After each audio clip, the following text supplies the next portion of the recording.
fiery horse with the speed of light, a cloud of dust, and a hearty hi-yo Silver, the Lone Ranger.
With his faithful Indian companion Tonto, the masked rider of the plains led the fight for law and order in the early western United States.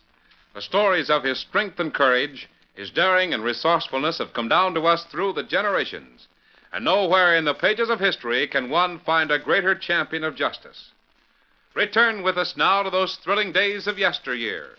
From out of the past come the thundering hoofbeats of the great horse Silver. The Lone Ranger rides again. Come on, Silver! Hurry, big fellow! I'm Silver! Away!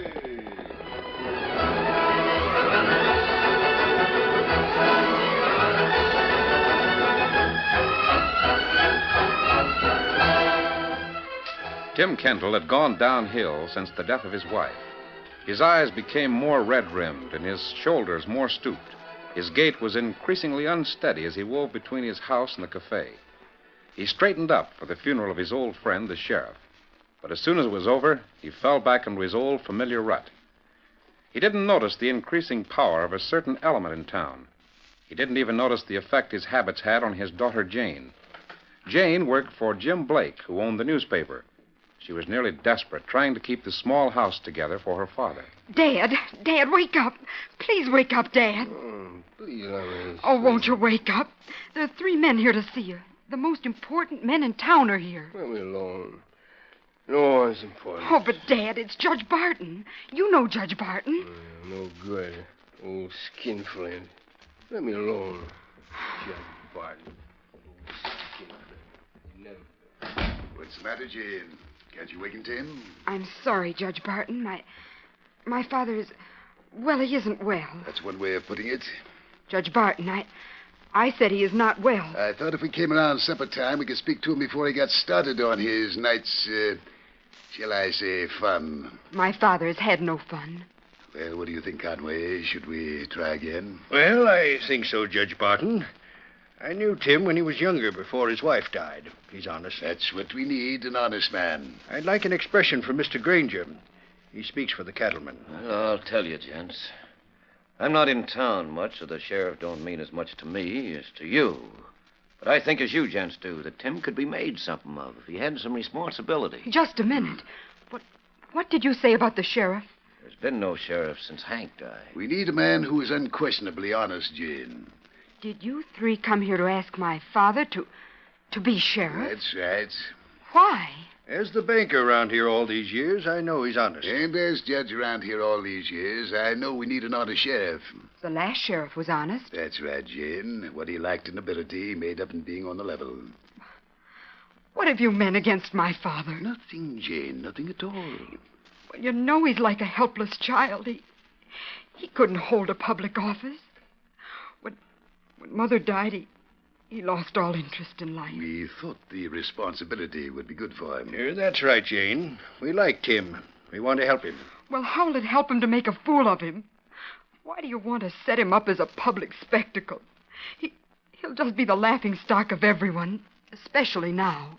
Why do you say especially now? Oh, Judge Barton, you know the conditions of this community. I work for Jim Blake. He runs the newspaper. I know what things are like. Fiddlesticks. Jim Blake would see something suspicious in anything. He's always got an axe to grind. Judge Barton, I disagree. There is something going on around here. No one can put a finger on it, but Jim Blake is... He's what?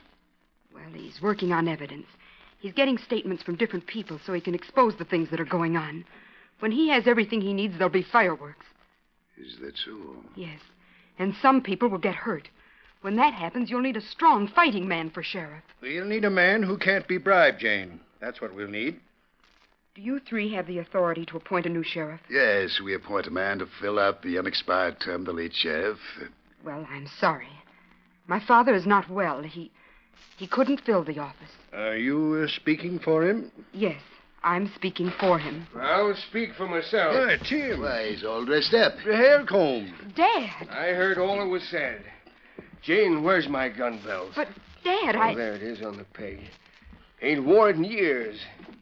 Now, what was you gents saying about wanting me for the sheriff to take my friend Hank's place? Tim, we came here I to... accept the appointment. Well, that's fine, Tim. We'll consider it. Consider it my eye. Jane, where's your mother's Bible? right here on the table. Good. I used to read a lot from out of this book. It's fine reading.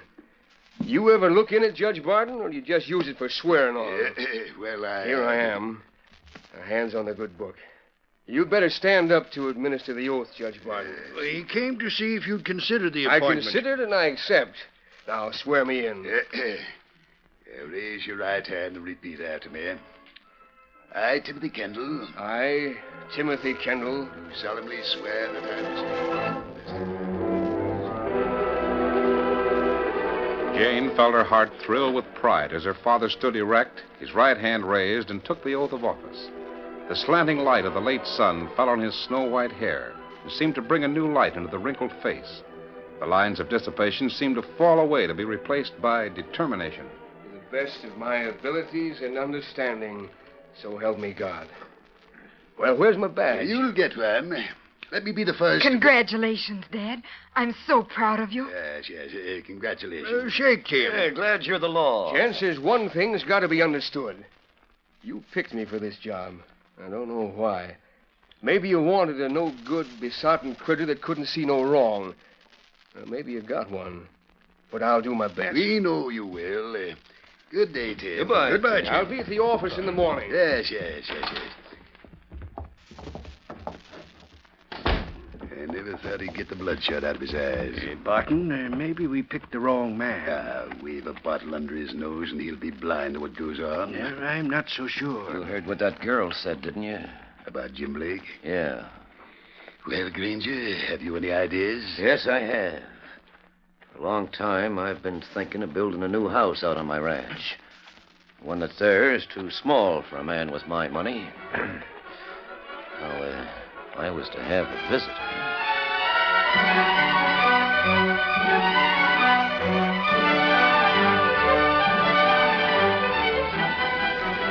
Fire! Fire! My house is burning down! Hurry up with that water! Come on, bucket! Good! Stand by the water supply! Fill the pail! This ain't no use! It's burning all over! Now you can't save the house! Let down the bunkhouse! Move the horses back! The night was made brilliant by the flames that leaped from Granger's house. The fire seemed to be everywhere at once. Huge tongues spouted through the roof and licked at the sky, and more flames were visible through every window. The fire was beyond control before the first of the ranch hands arrived. Then there was a mad scramble for pails, cans, buckets, anything that would hold water. The owner of the ranch appeared hysterical and shouting to those in the long line that formed a bucket brigade to try and save the other buildings. Jim Blake's still in there!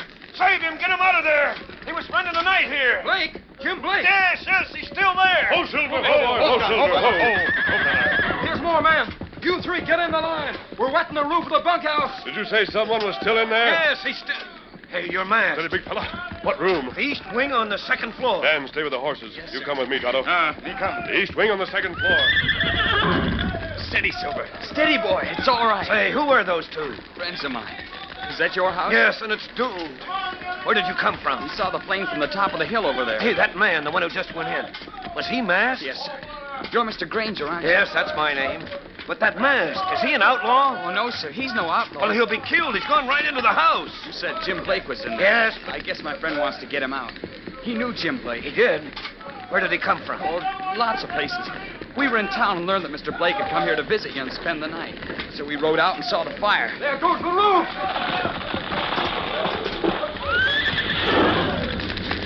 Steady, Silver. Steady, Vince. Hey, the roof. The roof's caved in. And those poor men.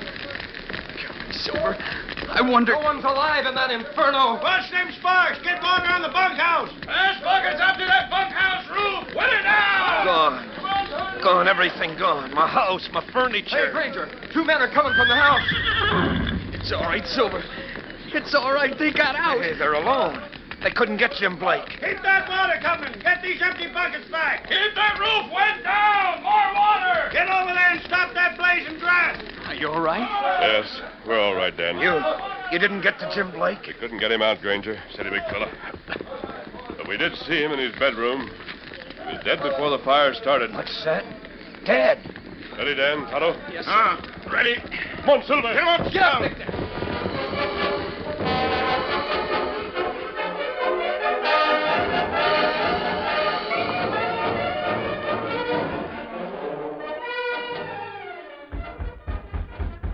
Come in. Howdy, Judge Barton. Can you see me now? Oh, yes. Come right in, Tim. How's the sheriff today? First rate, Judge. First rate. I came to speak to you about the fire out at Granger's place. Yes, I thought so. You know, I told you the other day, right after the fire. Yesterday it was, about Jim Blake. Tim, where did you get your information? I ain't free to tell about that. Did the masked man give it to you? Well, yes, he did. I thought so. Granger said the man was nearly out of his mind when he came out of the building. But you'll have an inquest, won't you? No. As coroner, I decided none was called for. Well, didn't you even look at Jim Blake's remains? For what? Well, even if he was burned, you could tell if there was a knife used. Fiddlesticks. Now, see here, Judge Barton. As sheriff, I figure there's room for suspicion about that fire. Why? Jim Blake had a lot of information about things that were going on around here. All of a sudden, after 10 years of barely speaking to Blake, Granger invites him to his ranch for overnight. If that's all it takes to make you suspicious, Sheriff... There's more than that. How did the fire start? How did it get going so big with so many ranch hands around the place? Why was all the windows open to feed air? Did you see the windows open? Oh, of course not. I wasn't there. Oh, a masked man told you that, too, eh? Yes, he did. Well, the whole thing is closed, Tim. Dad, rat it all, Judge Barton. It strikes me as if you're trying to hush things up. An inquest wouldn't do no harm. Forget it. Matter is closed. Closed? But see here, Barton. Don't address me in that tone. I'll use the tone that fits the case. Get out of my office. Strikes me you're mighty anxious to hush this up. I see no grounds for suspicion. Well, I do. Dad, blast it all. I see plenty of them. You never cared a whooping high diddle for Jim Blake's reputation Get before. out of this office. Oh, what's the good of a sheriff if he has to wear handcuffs? You don't need no sheriff around here. All you need is an old stove-in besotted drunk that don't know what day of the week it is. That's all you need to wear the sheriff's badge.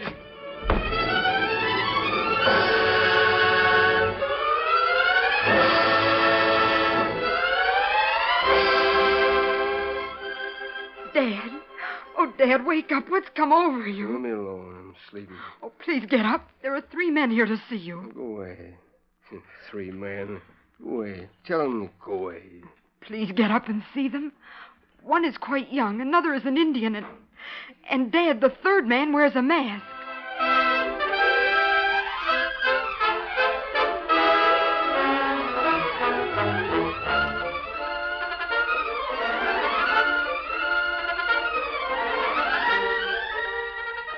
The curtain falls on the first act of our Lone Ranger story. Before the next exciting scenes, please permit us to pause for just a few moments.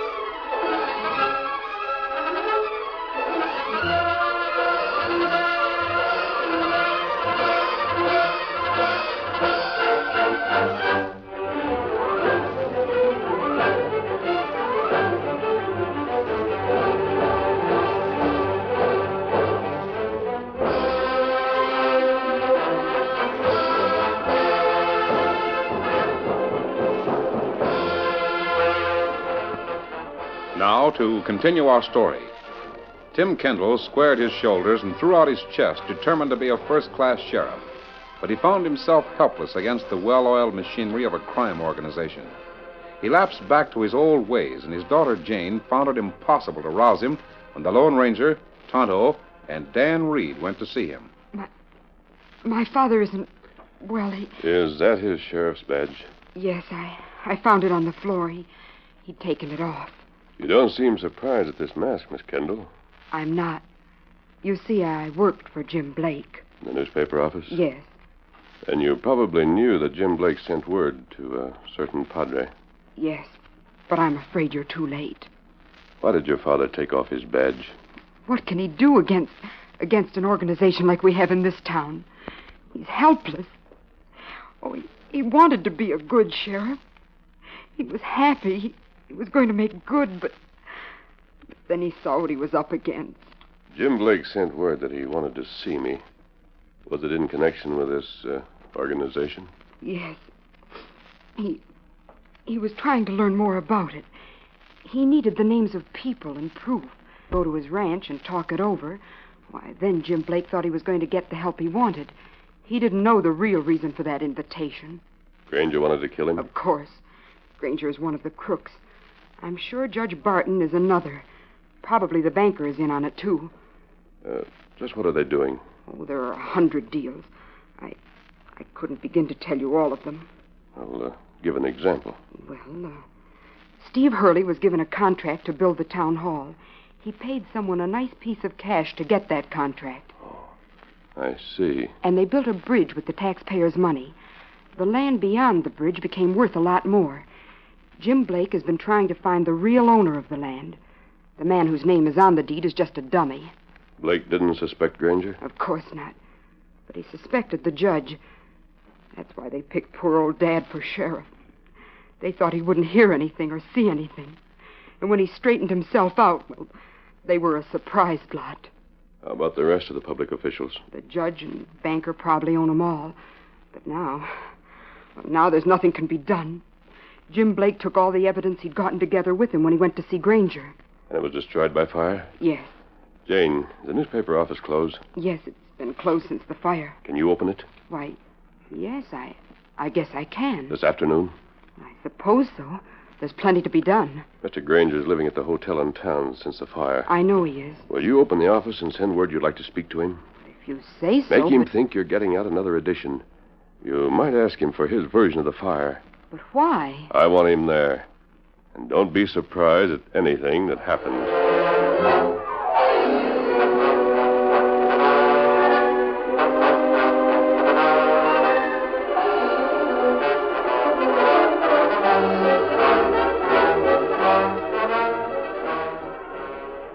Granger received a note from Jane and studied it for quite a while. Then he decided to call and learn more about it. Jane was at a desk with a large account book open before her when he entered. Well, Jane. Nice to see that poor old Jim Blake has someone to look after his interests. Well, the work has to be cleaned up, Mr. Granger. Will you sit down? Don't mind.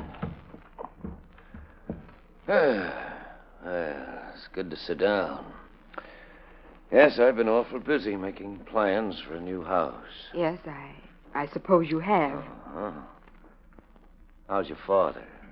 Well, he isn't too well. Poor Tim. The judge told me about him. Well, I guess we've picked the wrong man, Jane. Too bad. Yes. Maybe you did pick the wrong man. Tim at home? Yes, he's home. But, Mr. Granger, I asked you to come here to tell me the real story about the fire. The real story? Yes, I'd like to have your version of it. Well, what the... Cover both of them, Tonto. He got him. What's this mean? Please put that gun down. You sit still. You will not get hurt. Say, I remember you. You were at the fire. I came to get something. Now, when I have it, I'll leave.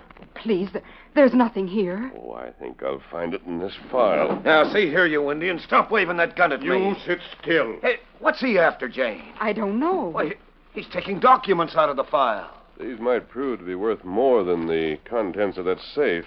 What are you taking? Blake kept copies of nearly everything, didn't he? I have what I want. Sorry to have bothered you. This, Miss Kendall, is for you. Now, you'll not get away with this. Hey, wait! Don't try to follow us, Granger. You might get hurt. Adios. What did he give you? Well, it's just a bullet.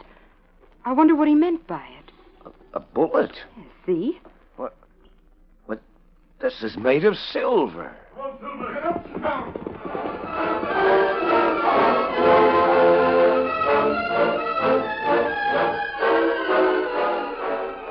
A silver bullet, Dad. That's what he gave me. Here it is. And Jane, he's the one that came while I was, sleeping? Yes. He's the one who pinned your badge back in place. By Ginger. By Ginger, Jane. The fight is just beginning, Dad. Where's the boy that was here? Dan? Well, the masked man sent him on an errand. He's gone for reinforcements. Jane, the silver bullet means the Lone Ranger. That's right. And he wants me to be ready to help him. He'll send for you when you're needed. Well, by Ginger. He wants you to finish the work Jim Blake started. Wants me to. You say he'll send for me when I'm needed? Yes. All right, I'll be ready. Sheriff Tim Kendall will be ready. Where's my gun belt? On the peg. Give me that gun belt. I'll be ready for him. Here. Pack of buzzards in this town. Thought they'd make me sheriff and I wouldn't see or hear nothing that went on under my nose. You'll fool them, Dad. Judge Barton, ornery buzzard. Thinks he can hush up a murder, does he? Come on in here and start something. Golly, that sounded swell. Oh, Dan, is he ready for me? Are you Sheriff Kendall? You bet I am. Sheriff Kendall, this is the marshal, Mr. Brandon. Howdy. You a friend of Judge Barton? No. Why? And I'm glad to know you. Shake. Sheriff here now? Yes, Tonto. And Marshal here, too. That plenty good. You all come. I'm ready and waiting and chomping at the bit. Tell me lead way. Goodbye, Dad, and good luck. Goodbye, honey. I'm proud of you.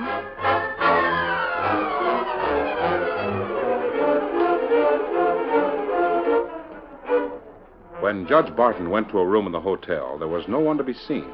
He wore a puzzled expression. He waited a moment, lighted a cigar, and then saw the banker come in. Conway, what brought you here? A message. Probably the same as brought you. Message, eh? Was it wrapped around something? Yes, it was. Was yours? Yes. Around this. A silver bullet. That's how I got mine. It was tossed through the window and fell right at my feet. I found mine when I sat down to dinner. It was right next to my place. What did your message say, Conway? It told me to be here at 9 tonight. It's 9 now. Are you in the habit of obeying such a summons? Well, not exactly, but this was neatly written. I was curious. That's why I came here. Oh, so you two are here. Granger. Both of you get a note with a silver bullet? Yes. Better close that door. I'd like to know who sent these notes. How was yours delivered, Granger? It was slid under the door of my room. I know who sent them. You do? Who? You might as well sit down. Who sent these to us and why? Why did he pick the three of us? Gents, it was the masked man who came to my fire. Oh, it was, eh? The one that tried to make trouble, eh? Yes. The one that told Tim Kendall about Blake being knifed before the fire. How did you know who sent the notes? He robbed the newspaper office this afternoon. I was there when it happened. Are you sure it's the same man? Yes. He gave Jane Kendall a bullet, like the ones he sent us. What did he steal from the office? Oh, I wish I know. He went into the file and got a lot of documents of some sort. I don't like that. You said Blake had the documents with him when he called on you. He did have. But there might have been copies of them. Now, hold on. Blake didn't have a case. He needed more evidence. There he is. Masked. You can't. Good evening, gentlemen. Have you been in that next room all the time? I waited until all of you were here. Did you send us these notes? Yes. You robbed the newspaper office. You stole something from the file. Jim Blake sent me a long letter telling about your town. He told me what material he'd collected. Said he was afraid someone might get him and steal his documents. He told me where he would keep a copy of them. In his file. A copy of them? Yes, Mr. Conway. He also asked me to try and gather the rest of the information he needed. I got that information. You were in the office today, Granger. You can tell these men you saw me take a copy of the evidence from the file. Well, why did you bring us here? What are you after? Here, you may examine this material. Blake had everything but a few names and dates. Let me see those papers. Here you are, Judge. It's surprising how everything dovetails, isn't it? Judge, is he telling the truth? Yes, he is. There's evidence enough to break us all. There's evidence enough to put you all in jail for 20 years. All right. Obviously, you're open to a proposition. Otherwise, you'd have turned that over to the law. Yes, I am, Conway. But my price is high. Name it. You can afford to pay, can't you? Name the price. I want a confession of murder. Confession? Take your choice. Get me Granger's confession of murder, or all three of you will spend the rest of your lives in jail. Hey, now hold on. You have 1 minute to decide. Granger, listen to me. Give him the confession. Well, I'm not crazy. Granger, we'll see if you get the right kind of a trial. You'll be tried before me. I can fix that. About half a minute left. I won't confess. Well, look here. It's that or we all get jailed. Barton and I can't help you if we're in jail. If we're free to work, we'll get you off light. Someone hanged for Jim Blake's death, or all three of you will pay in jail. And you don't need a confession. All you need is proof. Conway and I can give you statements. No, wait a minute, Barton. You and Conway were in it as much as I was. Did they help you plan the murder? Yes, they did. That's all I want. That's all we need. The United States Marshal. Kendall. You bet it's me. All right, get your hands up. We had the door open enough to hear you. Now, wait a minute. You didn't hear me confess anything. We heard you say those two helped you plan the murder, and there's other witnesses that heard it, too. I'll take those documents, Judge Barton. I guess we won't need them because you three will be tried for murder. Now, stick your paws out while I put these handcuffs on you. By ginger. Me and the Lone Ranger finished up what Jim Blake started.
The story you have just heard is a copyrighted feature of the Lone Ranger Incorporated.